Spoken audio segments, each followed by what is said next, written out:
The Lord loves you so much. The fact that we have His Word, and the Word is thy truth. We have the evidence of His love letter. And the fact that we have this topic, transform, we will be really transformed in the love of Christ.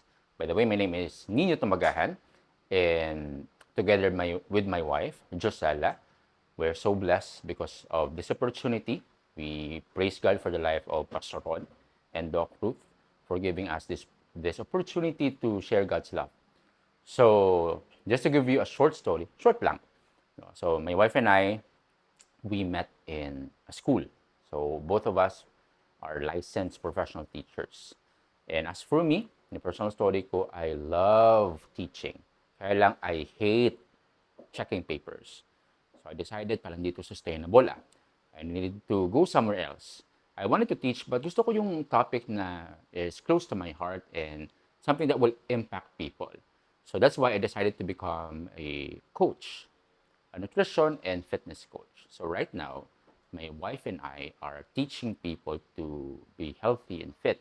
But our main priority is to point them to the source of life. That is Jesus Christ. So we're so happy to take part of this ministry, Underserved Favor Ministry. Now, as a coach, this is very close to my heart because aside from my students, maraming gustong New Year's resolution. Maraming gustong mag-iba yung buhay. Alam mo yung feeling na gusto mo may habits, 90-day habit, challenge, 60-day, 30-day, 21 days. But as for me, ito yung version ko ng New Year's resolution. Way back, when I decided to follow Jesus Christ and His Word, nagsakit ako. So sabi ko, Lord, I wanted to show my love for you. I wanted to commit to this 60-day scripture journey. So I imagine na 5 a.m., sobrang aga, tulog pa yung lahat. I wanted to open my Bible while sipping my 3-in-1 coffee. Way back, hindi pa ako nagpa-black coffee. Tapos magbasa lang ng kanyang word. Wow. So, lo and behold, after ng 2 days, nawala na yung habit ko. Ikaw, how about you? How was your New Year's resolution? Or maybe you didn't start dun sa January 1. Maybe nag-start ka na mag-iba yung buhay mo, not just spiritually, but let's say with your health, with your relationship, maybe with your savings, financially. Maybe February ka nag-start, March. Regardless when ka nag-start, I hope you agree with me that we have a goal. Pero 99.99%, you can assume that the spirit is willing, but the flesh is very weak. In fact, this data is from Dr. Michelle Rosen. Sabi niya, na-conduct siya ng study sa mga 20 years old and above. Diniscuss niya doon yung habits ng mga people, especially sa mga nagsaset ng New Year's resolution. So way back 2023, she conducted this study for 1,000 people. So tinak niya yung habits nila, yung mga nag-set na gusto ko magbago. Tapos after ng habit nila from January to June, alam mo ilang porsyento lang ang naka-follow through with their goals? 6%. 94% failed to follow through on their New Year's resolution. That's a shocking number. Terrible one. Bakit kaya nahihirapan tayo ma-transform to put into action yung mga bagay na gusto natin? Di ba? Yung mga goals na sineset natin, these are good goals. These are the right goals to accomplish. We know it's correct. We know it's the right thing to do. But what? Why is it na yung capacity to accomplish it? Hindi natin magagawa. We will talk about transformed life, but based in the truth of the word. Have you read this scripture from 2 Corinthians 5:17? One of my memory verses way back when I was young in faith. Sabi dito, therefore, if anyone is in Christ, he is a new creation. All things have passed away. behold, all things have become new. Akala ko, the first time I read this, oh, Christian na ako. So, yung mga vices ko, like computer games, dapat iba na to. Tapos yung mga language ko, dapat hindi na ako nagko-curse, dapat iba-iba na yung ibang tao ka na talaga. Right at that moment, I knew it's all about right doing to accomplish things to magnify and to represent Christ. These are good things, by the way. But if I were being honest about myself, if I look at my habits, you cannot say this 100% that you are new creation. All things have passed away, all things have become new. That may explain why later. But if you were to assess yourself right now, can you agree with this verse 100%? No. Kasi therefore means it's a conclusion. It means it's a consequence of. So meaning to say, Paul in the book of Corinthians is concluding something that's truth. The Bible does not say in this context that you are becoming new. In the process of becoming new, it's a radical statement. Therefore, if anyone is in Christ, he is a new creation. All things have passed away. Behold, all things, not some, not most, but all things have become new. So my question for you is this. Do you agree that all your habits are gone when you accepted Jesus Christ? Do you agree that you don't have sins? The Bible says in the book of James that if you want to fulfill the law, but if you miss in one point, you are guilty of all. The Bible also says that fear is sin. Meron ka bang fear? Meron ka bang doubt? The Bible also says if you know the right thing but you don't do it, that's sin. So, if we criticize ourselves, we cannot really say that we are new creation. Pero, later on, we'll answer this. How can we reconcile this based on the truth of the Scripture? So, bitinin muna kayo ng konti. Let's go deep into His Word. So, dito, yung first natin na point is you are a three-part being. How many? Not one, not two, but tatlo. Bakit? Sabi dito, sa 1 Thessalonians 5:23, and the very God of peace sanctify you wholly, and I pray, God, your whole spirit, soul, and body be preserved blameless unto the coming of our Lord Jesus Christ. So Paul is very clear, saying that you are composed of three-part being. The spirit, the soul, and the body. And that's why his prayer is you grow and become blameless in these three areas. So ano tinutukoy dito ni Paul?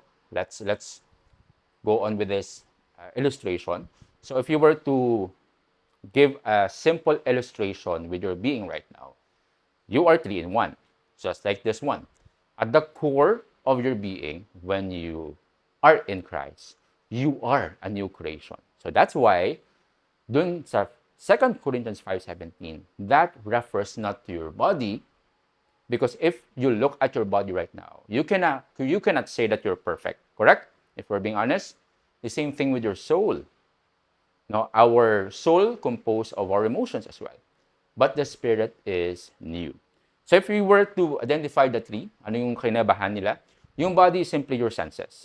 What you see, what you smell, what you taste, what you hear, and what you feel. 5 senses. That's your body. The yung container ng katawan mo. Soul is what comprise dun sa emotions mo, sa mind mo, sa will, at saka sa conscience mo. So basically, soul is the battleground. That's a battleground in which you decide to do this or to do that. The spirit is the God-breathed. That's the real you. That's the new creation in Christ Jesus. So see, if you are aware of this, this will dramatically change your life. Not only that, no? Sabi dito sa Genesis 2:7, way back when Adam and Eve were created, sabi dito, no? Then the Lord God formed the man of dust from the ground and breathed into his nostrils the breath of life. And the man became a living soul. So if you were to differentiate, saan dito yung body, yung soul, at saka spirit? Saan kaya dito? Sige, let me give you the answer na. Dust from the ground. Obviously, which part of the three-part being to? Of course, that's the body. Dust from the ground. So that's our physicality. The breath of life. What do you think?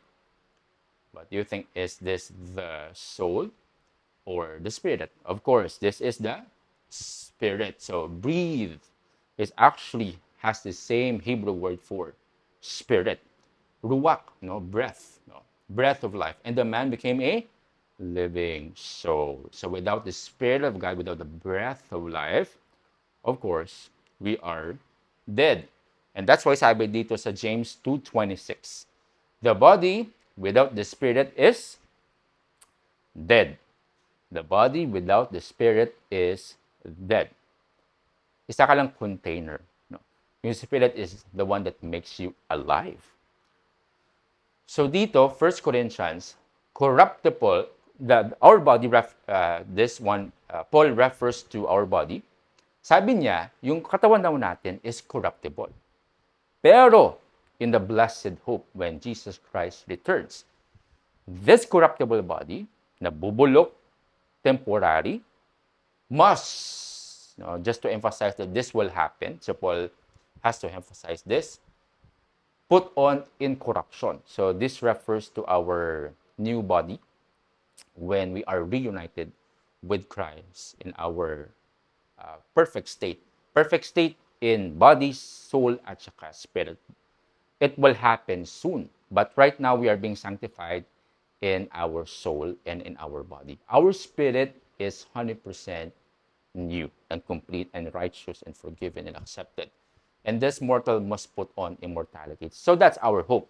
So, while we are on this earth, of course, there will be instances that we may fall. Pero praise be to God.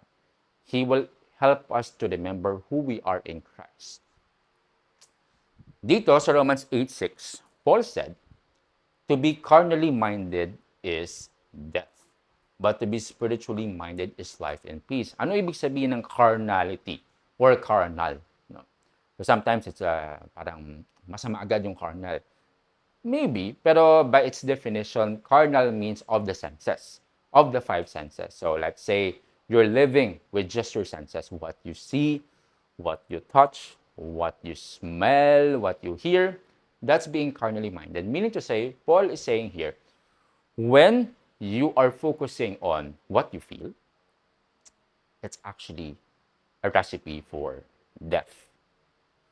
If you are living, watching news 24/7, and you just go with the flow, you're a dead fish.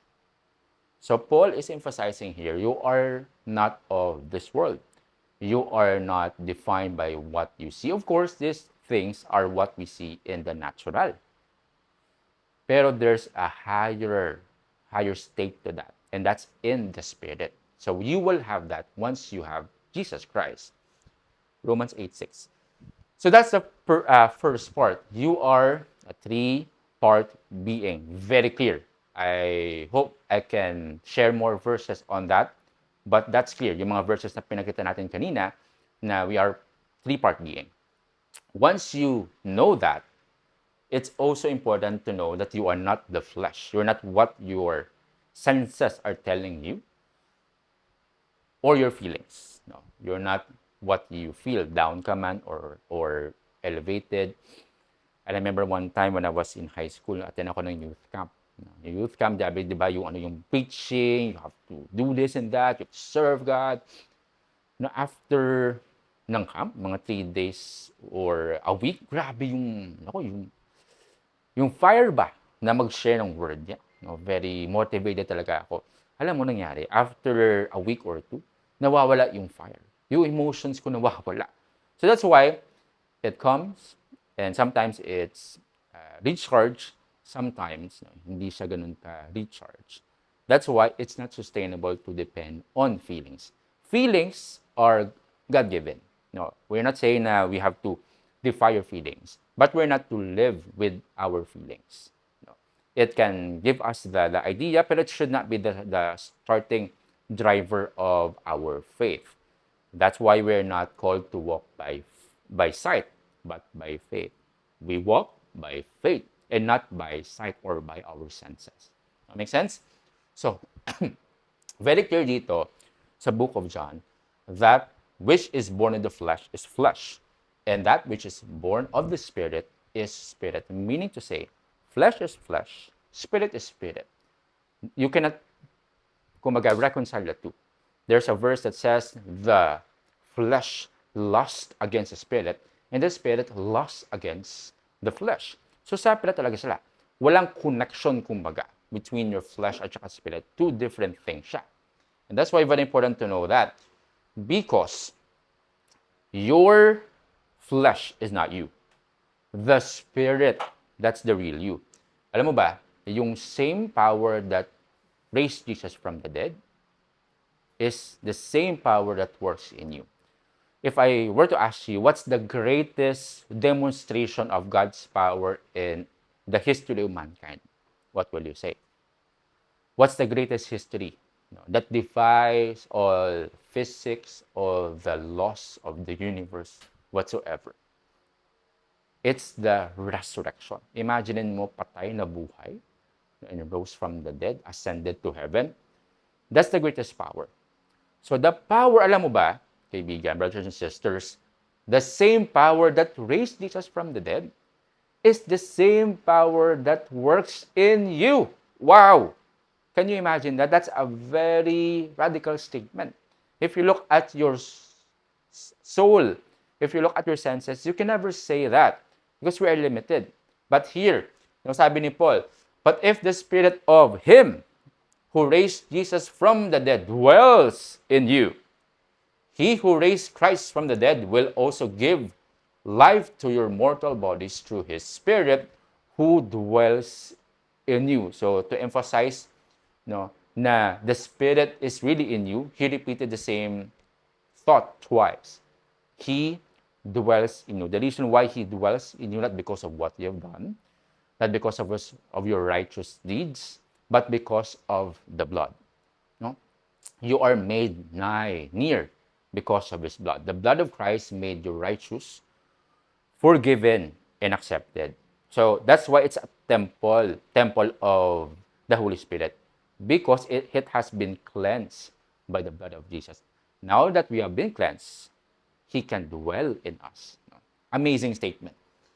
Dito, sa John 1:16, one of the amazing verses when it comes to the love of Christ, and of his fullness we have all received, and grace for grace. Merong kanta.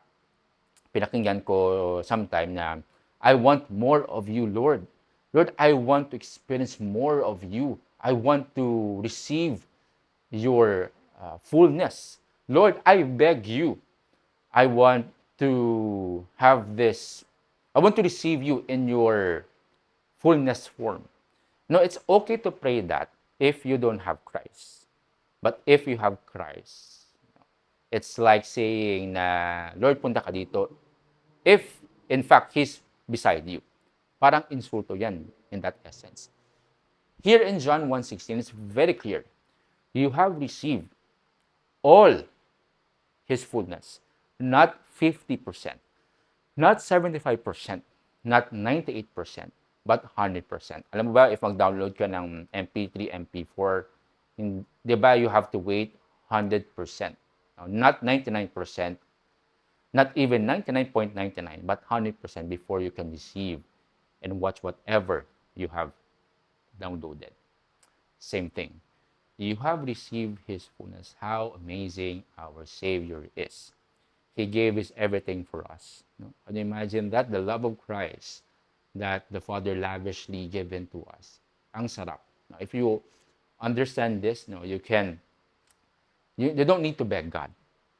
You just thank Him because having Him is your greatest reward. Dito sabi niya, Colossians 2:10, sabi ni Paul, you are complete in Him. When you say complete in Him, you cannot add to it. Alam mo, kapag painter ka or artist ka. When you're done with your work, you put labor's hard work, many hours to it. Tapos you sit down and look at your painting. Wow, it's complete. If you add something to it, it may ruin your painting. The reason why God on the seventh day rested, not because he's tired, but because the work is finished. It's done. It's complete. You know why Jesus Christ, after he rose from the dead, he sat down at the right hand of the throne of God? Not because he's tired, but because it's finished. The work has been accomplished and you need to rest. You're complete in him. When you know this, you don't need to strive for the blessings of God or to beg God for his presence. You thank him because his presence is with you. Sabi dito ni John sa 1 John 4:17, love has been perfected among us in this way that we may have boldness in the day of judgment. Because as Jesus is, so are we in this world. This is a very, very, very, very powerful message. At saka scripture, I'll dare you to memorize this. Imagine nyo, because as Jesus is right now, seated and glorified in heaven, not was, no, not while he was on earth. Jesus walking on earth was amazing, healing and teaching and miracles upon miracles, really good. But the Bible says here, as he is. Who is Jesus right now? Seated, perfect, righteous, victorious. So are we in this world, not after this world, but in this world. If you know this, wow, what a life that you will live.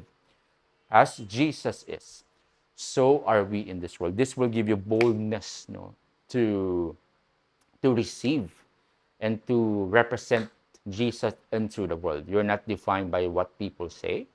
You're defined by the truth of the love of God. So this is in the Spirit. How you can never say this, as Jesus is, so are we in this world. If you look at your habits right now, if you look at your consistency with your church performance, with your offering, those things are good.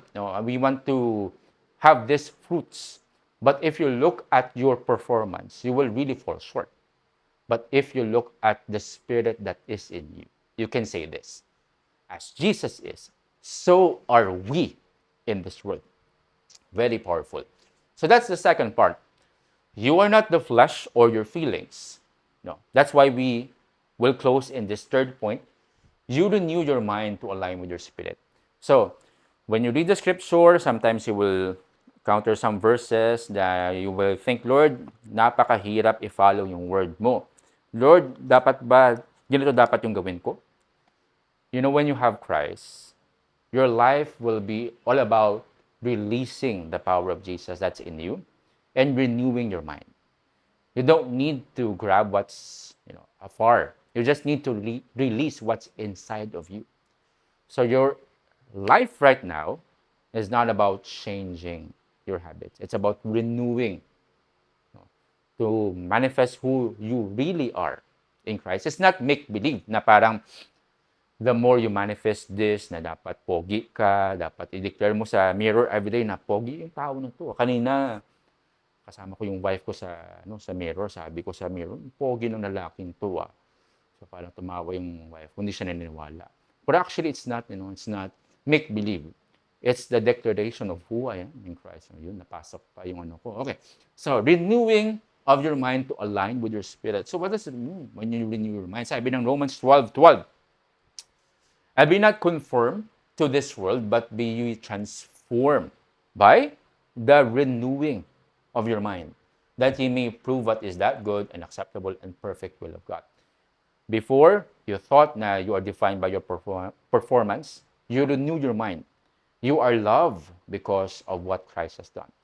Before, you thought na Christianity is all about, doing your tithes and offering, maybe your penance to God, or maybe serving the poor. These things are good. But, these things won't make you won't make God love you more or less. You renew your mind. Oh Lord, thank you for you have pleasures in me.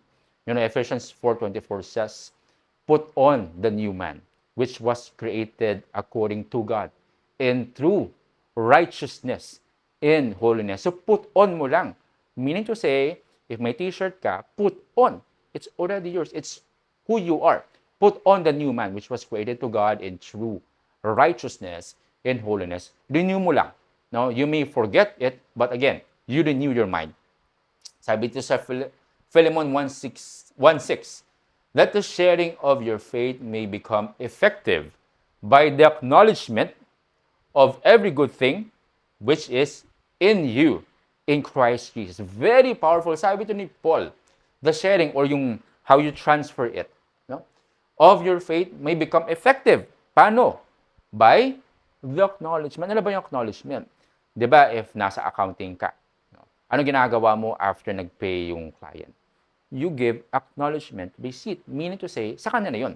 In-acknowledge mo na. So, no, sabi dito, yung faith mo become effective daw when you acknowledge. It's true. It's right. It's yours. Of every good thing which is in you. In Christ Jesus. That's already yours. So meaning to say, you have to acknowledge it. Lord, thank you. For I have the peace of mind. I have the joy. The fruits of the Spirit in book of Galatians, it's fruit of the Spirit, not your fruit. It's not even named work of the flesh. It's fruit of the Spirit. Love, joy, peace, long-suffering, faith, meekness. All of these fruits are already yours. You acknowledge it because it's already been given. It's already been done and paid by. So ito, spirit, soul, and body. If you were to put a picture to it, you have three people inside of you. Hindi ka bipolar or tripolar. It's just that you're three-part being. Spirit, soul, body.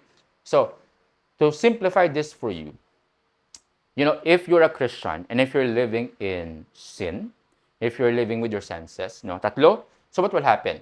Yung soul mo at saka body magkaibigan. So you are walking in the flesh, not in the spirit. God loves you, but living in sin makes you love God less. But again, God loves you unconditionally, regardless of what you've done. Pero doing these things, it may blur you, from acknowledging the love of God to you. So if you have this, talo yung spirit by essence. But again, you will go to heaven. But you will go there faster. So you have to renew your mind that you are not your body. So, gagawin mo ganito. Kapag nag-a-agree ka, i-acknowledge mo who you are in Christ, you are righteous, forgiven, accepted, victorious. Ano mangyayari sa body? Defeated siya kasi siya lang mag-isa. Pero yung spirit mo at saka ikaw, yung willpower mo, dalawa kayo. So, you're not walking after the flesh. Sabi ng Bible? As you have received, therefore, Christ Jesus, walk ye in Him. Paano mo na na-receive si Jesus? By accepting, correct? So, how will you walk right now? The same pattern. As you have therefore received Jesus, walk ye in Him. So acknowledge it's all by His grace that you are who you are right now because of the grace of God. Now, dito sabi ni, very important to memorize this. As Jesus is, so are we in this world. Very important to know who Jesus is.